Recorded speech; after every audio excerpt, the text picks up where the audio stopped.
Good morning. It's good to be with you this morning on this beautiful Wednesday. It is Wednesday, July 15th, and it is so good to be with you this morning. I have to tell you, I love that bumper music. When I was growing up, had a best friend, just a super guy, Bill Crabtree. And we actually created a band and toured and did stuff like that. But that style of music on that bumper, the pre-stuff, is something that he would have played and done very, very well. And I guess maybe that's when I listen to that, it just fills me with this overwhelming sense of peace and calmness that all is right in the world. So isn't it amazing how music can do something like that? Anyway, good to be with you. Pray you are having a great day. Have a few birthdays today. First of all, a guy named John Reed. If you know John, his birthday is today. And this other, let's see, Jennifer Hook, has a birthday today. So both of those people, if you see them, wish them happy birthday. I've already wished one of them happy birthday this morning. And I am so very blessed in my life to have the wife that I do. I truly am. And so having a happy wife, happy life, something like that. Good wife, great life, something like that. I don't know. Anyway, so we're going to talk today about Hagar. Before we get into Hagar, we're going to just look a little bit at the COVID stuff. Just kind of update you on that, just really, really briefly. And then we're going to get into Hagar a little bit and her encounter with God. And it'll be a really, really exciting day. And then don't forget that this Sunday is a communion Sunday. So if you'd like to take communion, please get online and sign up for that and then show up and do communion. And then a week from Sunday is the Community Sunday. And that should be awesome also. We had great reviews for those who were able to participate. I think we've got a different way that we can participate, which is going to be awesome. So you'll want to sign up for that. Let's see. I think that's it. I did want to look at COVID stuff because, as you remember, last week, Thursday or Friday, Arizona was in the news as being the hot spot in the world. And so it is true. There was a New York Times article talking about how Arizona is the hotspot of the world. But when I dug into the data, I wasn't sure what that meant because it didn't, while it was true that the number of cases or maybe the confirmed number of cases or something was increasing, it didn't appear to be translating into hospital deaths or hospitalizations or deaths. And so that was a week ago. And so what we should be starting to see then is it takes about 7 days, right, from the time you get COVID until you start showing really severe symptoms. And then it's another 7 days before you go into the hospital. And then, another 7 days or 14 days after that before, you really get put on a ventilator, which is the last case scenario. So if indeed we're the hot spot from last week, last Wednesday or Thursday, then about right now, we should start seeing an increase in a whole lot of stuff in Pima County. And if we're not seeing an increase, then I think that's a great thing, but it's a very curious thing. So wanted to just show you, if we can, this is the Arizona Department of Health Services website, and they have this thing called Confirmed COVID Cases. Well, here, let's look at the summary first. The summary is that there are 2,337 deaths in the state of Arizona, almost 1 million tests, 4,273 new cases reported today, or is this yesterday? New deaths reported is 92. Number of new tests is 20,000. But you can also look at confirmed. Well, let's look at hospital COVID-like influenza symptoms. So these are people that are in the hospital and they have the illness. No, that's not the one. I think confirmed COVID cases by day. And you can do that, and then you can click on Pima County, And then it shows you that the peak was 456 cases per day. But now, and this is as of July 12th, which was Friday, July 12th. Yeah, it's the last one. That was 3 cases. And then if you look at COVID-19 deaths, that's another one that's interesting. You click on Pima County. You'll get the 13th, there was 1 death. So on Monday, there was 1 reported death. And as you can see, it was going up and up, and now it's dramatically plummeting. So we will pray that God, for whatever reason, will continue this great stuff going on in Arizona. It'll be interesting to see if the cases start skyrocketing. I guess probably if was skyrocketing last Wednesday, we're the peak of the world, then by today we should start seeing things show up in the system. So let's keep Arizona in our prayers and see if things start showing up in the system. And if they don't start showing up in the system in major numbers, then my goodness, that would be a huge blessing to the state of Arizona and would speak volumes into what's going on. Because if the cases are going up, but the hospitalizations or is not going up, then I wonder if maybe the severity of the disease is not as bad. And maybe it's because it's the summertime in Arizona and, maybe this thing can't exist when it's 105 degrees, right? I remember we went to, we went to Rocky Point and found out that, they've got these, not the stingrays, but the jellyfish. And jellyfish poison or whatever it is that they inject into you breaks down over 120 degrees. And so one of my daughters, Krista, was stung by jellyfish, and I went inside, turned the hot water, pot on the stove, got water really, really warm, as hot as I could get it without burning, stuck a rag in there, got her over and put the rag on her wound. And she said that immediately she felt the pain go away. And then within 24 hours, you couldn't even tell that she'd been stung by jellyfish. So I know the other treatment that people say, the uric acid that the body produces, is a great treatment for jellyfish. But I'm telling you, from my own experience and my research, that the best thing to do on jellyfish is to get immediately some hot water, not so hot that it burns or scalds, but hot enough to get over 120 degrees.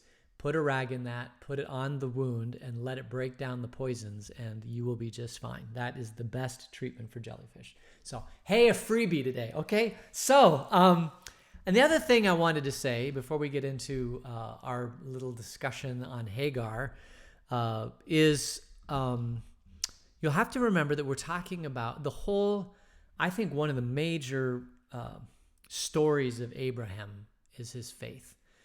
And I want to just spend a little bit about faith, because now we're going to look at the faith of Hagar. And I guess maybe the backstory to this is, so you have this situation where God comes to Abram and he says, Abram, I'm going to give you descendants. You and Sarai, I'm going to give you descendants. You're going to have so many kids.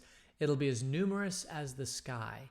And Abram's at that point 75 plus years old, so he's not a young man.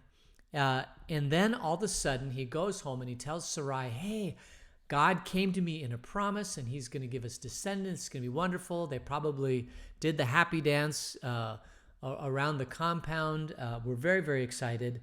And then 9 years go by. 9 or 10 long years go by and there's no children. Now, here you're stuck with a situation where God made a promise, but the promise hasn't come true yet. And the thing you got to struggle with is, do you trust God that he's going to fulfill his promises, or do you take matters into your own hands? The same thing is true with anything in life. Do you trust God and the promises that he has, Or do you start taking matters into your own hands? And particularly today in a society where we place so much faith in science, if the promises of God and science, aren't necessarily aligned, do you believe more in God or do you believe more in the science? And of course, when did the scientific method happen? Probably since the 1700s, we have done an incredible amount of investigation into the world, where we know the gravitational constant.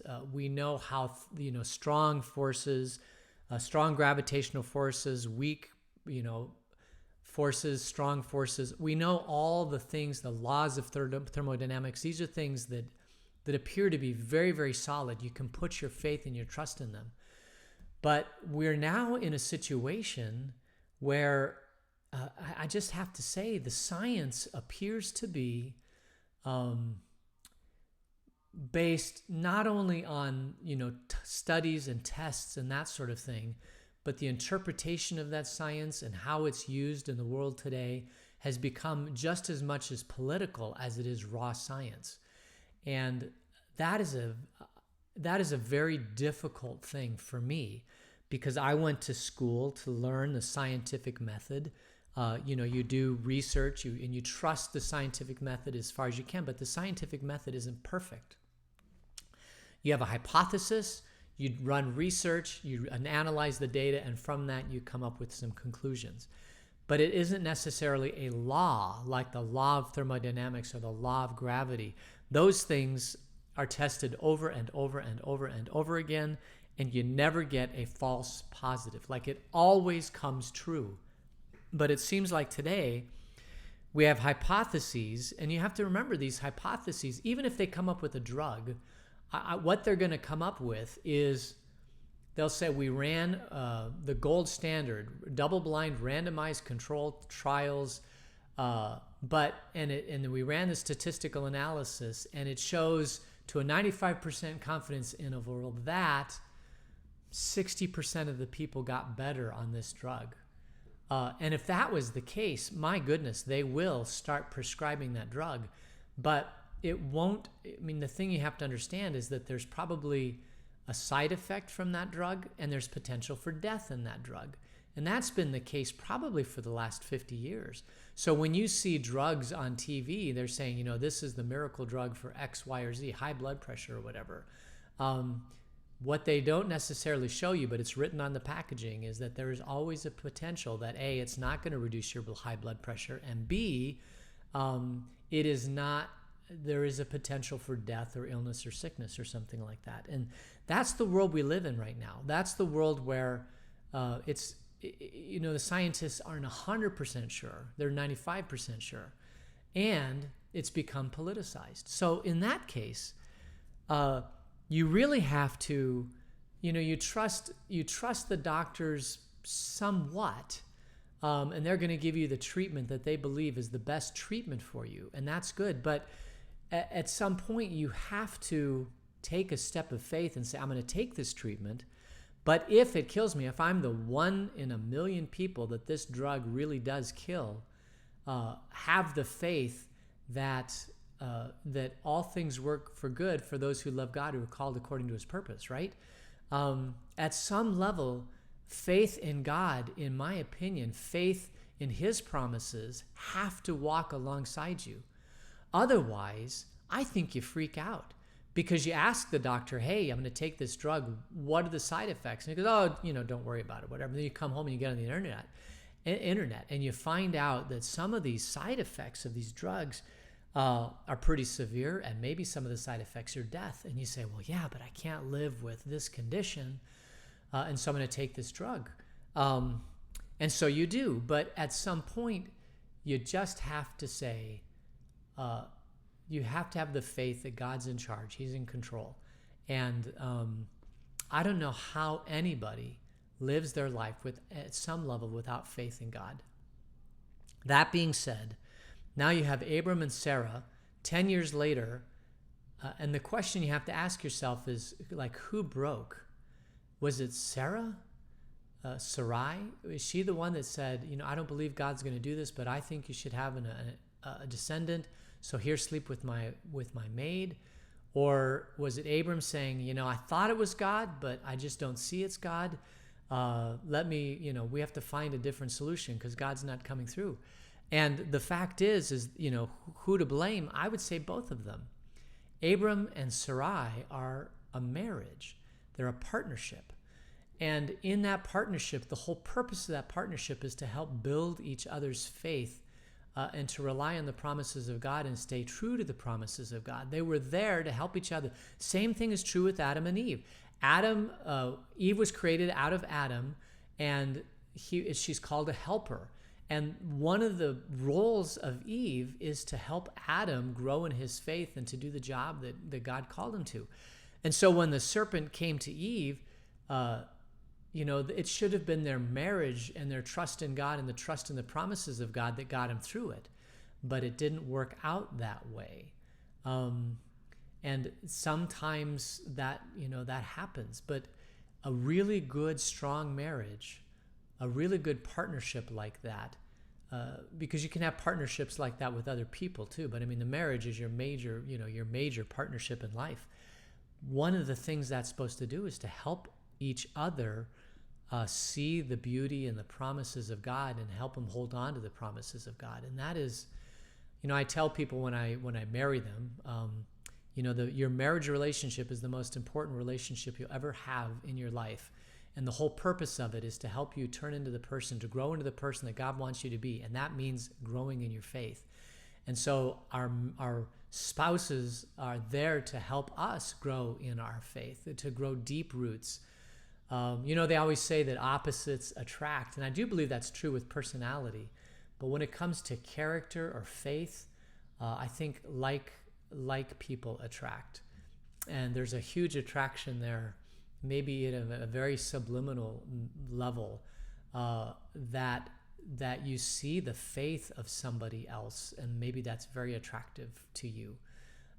If you have a strong faith. If you, wherever you are in your faith life, you want to try to find somebody that is going to help you grow in your faith for sure. And that's part of the purposes of marriage. So when it comes to Abram and Sarai, I don't know who broke first, but it doesn't really matter. They were both there to help each other cling to the promises of God, and they took matters into their own hand. It did not go well. Sarai offers Hagar as a person that Abram would sleep with, to have a descendant. That happens. Then all of a sudden, conflict happens in the house, and Hagar runs into the desert. And that's kind of really where you pick up the story. And we'll just pick up that story today, because something amazing happens when Hagar goes into the desert. And let's just take a look at that. This is Genesis chapter 16, beginning at verse 7.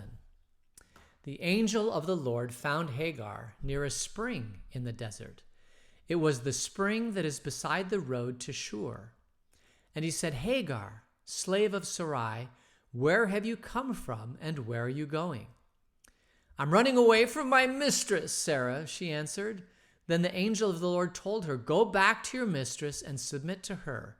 And the angel added, I will increase your descendants so much that they will be too numerous to count. Now, this doesn't sound like much, but oh my goodness, there's so much in this little passage. First of all, the angel of the Lord comes to Hagar. Now, this angel of the Lord appears all throughout the Old Testament. It is a messenger from God, a messenger from Elohim, from Yahweh, Malach Yahweh. And this person, who is he, right? Well, you say, well, it's an angel. But yeah, but what is an angel in the Old Testament? Because first of all, this one seems to know who she is, right? You are a slave of Sarai. We know who you are. So he seems to have intimate knowledge about Hagar. That's interesting. And then he says, go back to your mistress. He tells her commands. And then he gives her a promise. I will increase your descendants so much that they will be too numerous to count. So an angel from God at least this angel from God, seems to know Hagar, give promises that he thinks, give commands to Hagar and give promises. Now, who does things like that? Well, we know that God does things like that. But here it's called a messenger of God. So, scholars that have looked at this, they have said, well, is this a theophany? In the Old Testament, you have a thing called a theophany, which is where God takes on a human form to make communication. That's called a theophany. And would this be a theophany of God? Or is it just a messenger from God? That someone who knows God so intimately that this messenger can speak for God. Like maybe God told the messenger, okay, go find Hagar. This is who she is. Boom, boom, boom, boom, boom. And the messenger goes and relays the message of God. That's, a definitely interpretation. Some people have seen it as actual God himself taking on human form. Those are called theophanies. And we see these in the Old Testament. We'll see them more in Genesis. Or is it when God takes on human form, what does he look like?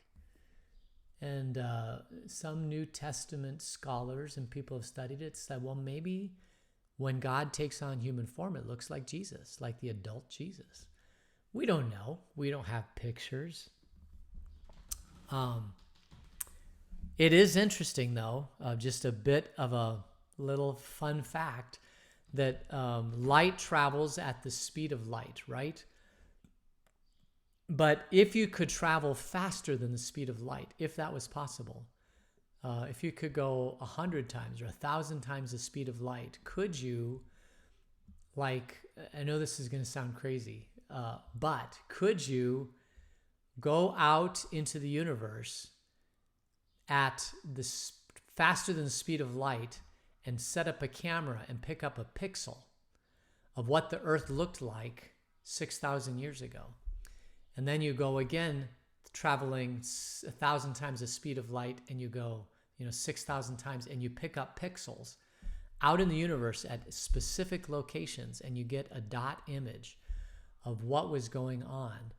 And could you actually pick up a picture of what this person looked like when he talked to Sarai? And was it a theophany? Was it Jesus? Was it a theophany? Of course, you could do this all throughout, the future. It's not the future. It is going to a space in time today where light has been traveling through the universe in a vacuum to pick up pixels to be able to see, that's just crazy stuff. I know. We can't go faster than the speed of light. Well, at least we haven't found out yet that we can go faster than the speed of light. We haven't found out yet how wormholes work and all that sort of thing. It's just stuff to fun to think of. So the angel of the Lord found this Hagar in a spring near the desert. And she said she's running away from her mistress. And then the angel of the Lord told her, go back to your mistress and submit to her. And the angel gives a promise to Hagar. He says, I will increase your descendants so much that they will be too numerous to count. So this is a similar promise that God made to Abram, right? He said, I will give you too many descendants that you can't count. Look at the stars in the sky. That's how many you're going to have. And this person says the same thing to Hagar. I will increase your descendants so much that they too will be too numerous to count. So this is a promise to Hagar. You're going to have descendants. And it's all from the angel of the Lord. Now, I know that we had visions of, somebody coming to speak to Abram. That was just God came and spoke. But here is specifically the angel of the Lord. It's that type of language that's used. This is the first time it's used in the Old Testament. But it's not the last time it's used in the Old Testament. And so we'll have to, what I want to do, I'm not going to tell you what I believe yet. I think we need to just, when the angel of the Lord pops up, I think we should look at what the angel of the Lord says and what he does and what message he communicates. And then, and what,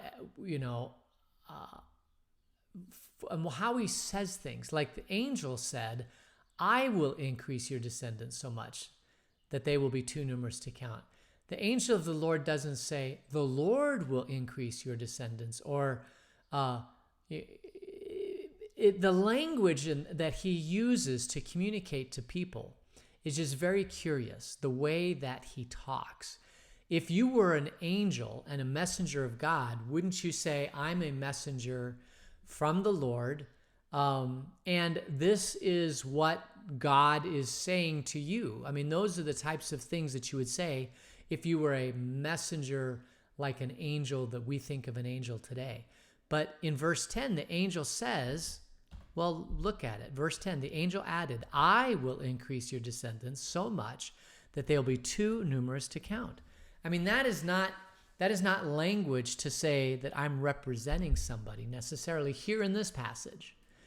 So we have to look at, there's a whole bunch of them that happen in Genesis. Maybe in the last one that occurs in Genesis, we'll spend some time trying to figure out from all of these occurrences where the angel of the Lord shows up, who is the angel of the Lord? So I'm just going to kind of tease you with that. We're not going to answer it today. We need more data to figure that out. Data. We need data. As David Tennant would say, as Doctor Who, data. All right. So we are going to go to verse 11 or verse 11. Let's take a look at verse 11. Then the angel of the Lord also said to her, you are now pregnant and you will give birth to a son. I mean, okay, not a girl, it's going to be a son. The angel seems to know that. Now, God could have told that to the angel. Okay, all right. And you will name him, you shall name him Ishmael, for the Lord has heard your misery. He'll be a wild donkey of a man. His hand will be against everyone, and everyone's hand against him, and he will live in hostility towards all of his brothers. Oh my goodness. So,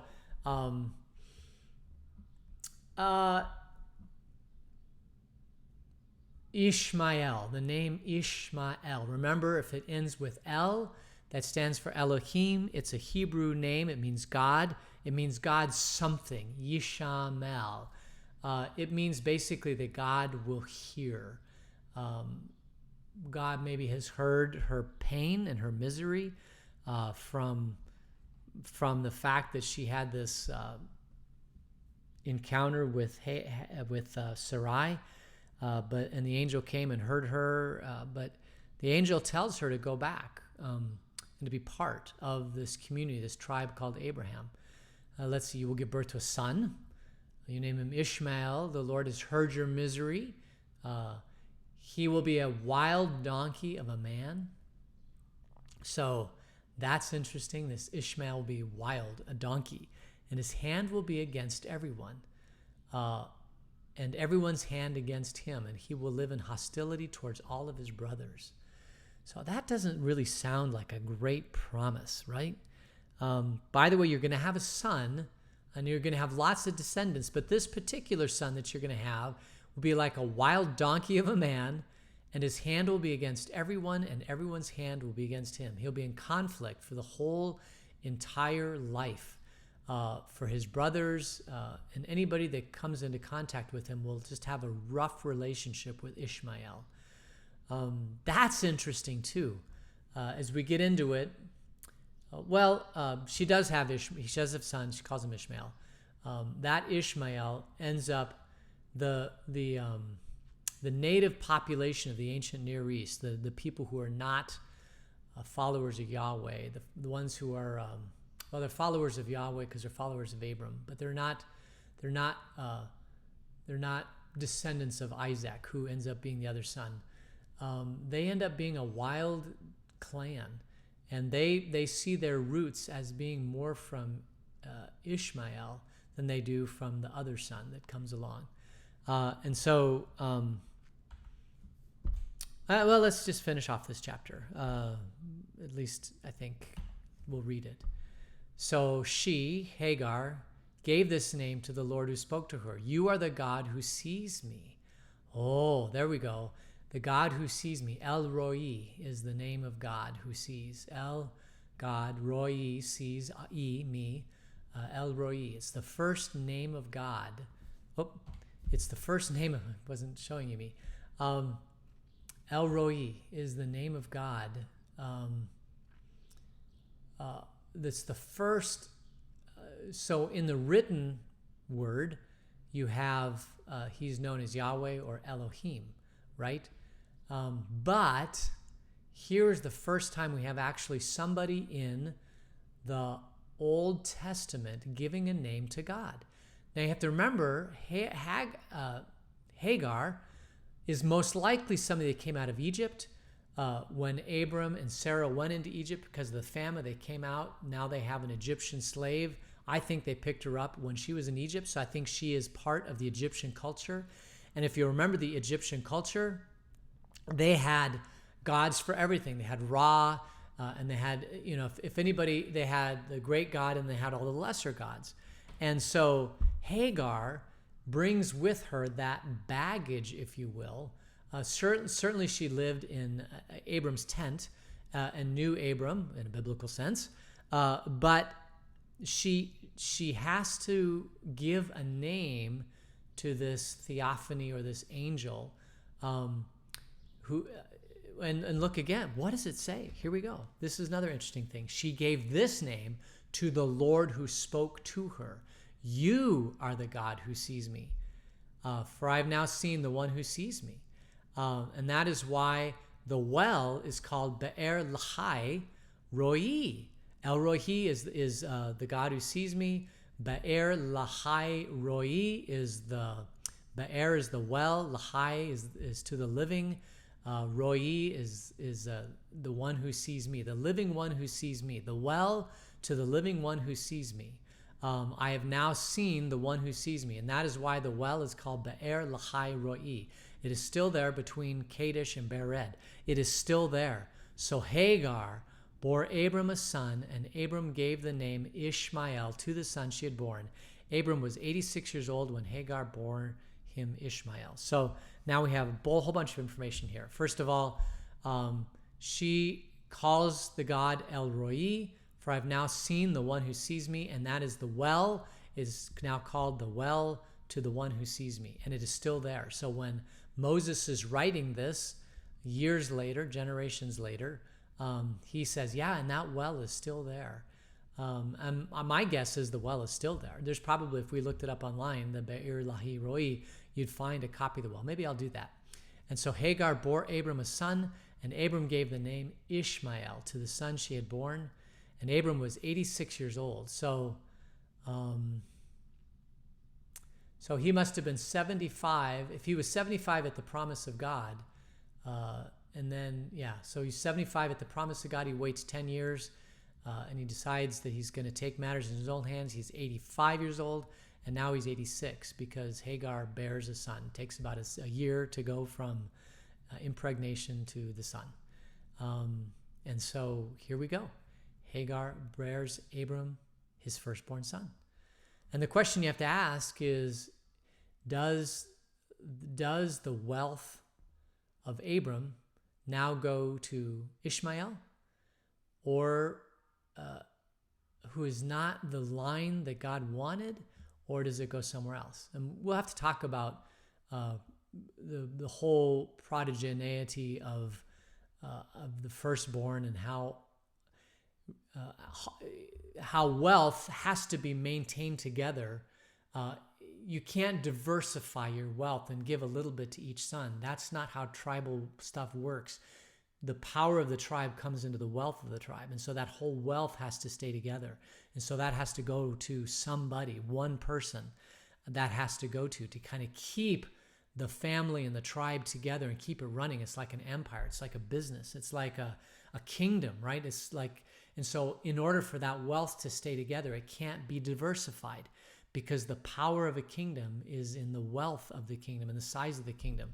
So you have to elect somebody or appoint somebody, or somehow one person has to be in charge. And that was typically the firstborn son. And now Ishmael is the firstborn son of Abram, but not of Sarai.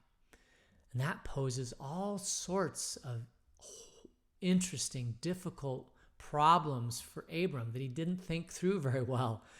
So now he's got a son from a slave, and he's got a wife that's angry, and he's got a slave who's in conflict with his wife, and Abram's in a mess here.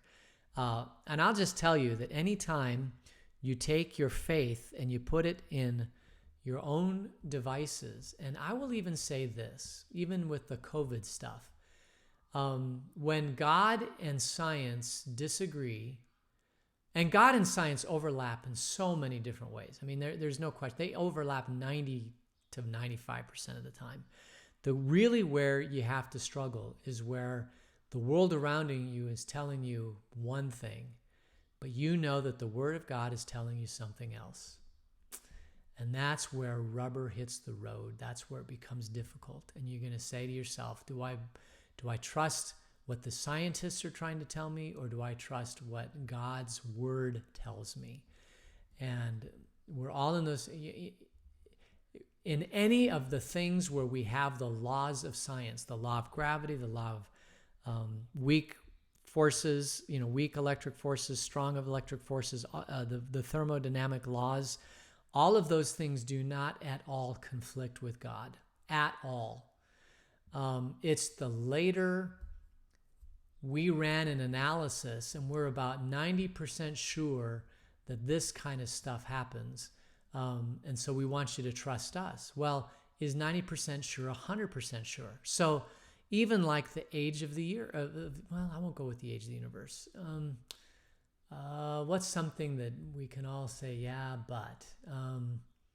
Well, there's hundreds of them, right? Dinosaurs. When did dinosaurs die out, okay? Well, the scientists will tell you that happened at the second glacier ice age from the Mesozoic period from 500 million years ago, or 50 million years ago. That's when the dinosaurs, you look at Genesis, it's like, well, maybe, God created all the animals and they didn't evolve. Then they probably came at creation, or at some point God created them, right? So maybe they came later on in life. And then, of course, you read or see pictures of cave drawings that show cavemen fighting dinosaurs. It's like, well, that's an interesting point. What is that all about? Now, in our day-to-day life, does it matter when the dinosaurs lived? Absolutely not. But part of strengthening your faith is just clinging on to the promises of God as much as you can. And it's just interesting. So we'll get into that because Abram had a strong faith. And so we should look at Abram as an example of faith. And so how did he react and what did he do? We'll look into that some more. I've gone way over time and I'm sorry about that. So thanks for joining me today, and God's richest blessings on you. Thanks for our time together. Let's just close in prayer. Dear Jesus, thank you for this day. Thank you for this time together. Help us to cling to you and to your promises. Help build our faith. In Jesus' name, amen. All right, so that's where we're going to end it today. And thanks so much for joining me. Have a great day. We will see you tomorrow. Take care. Bye.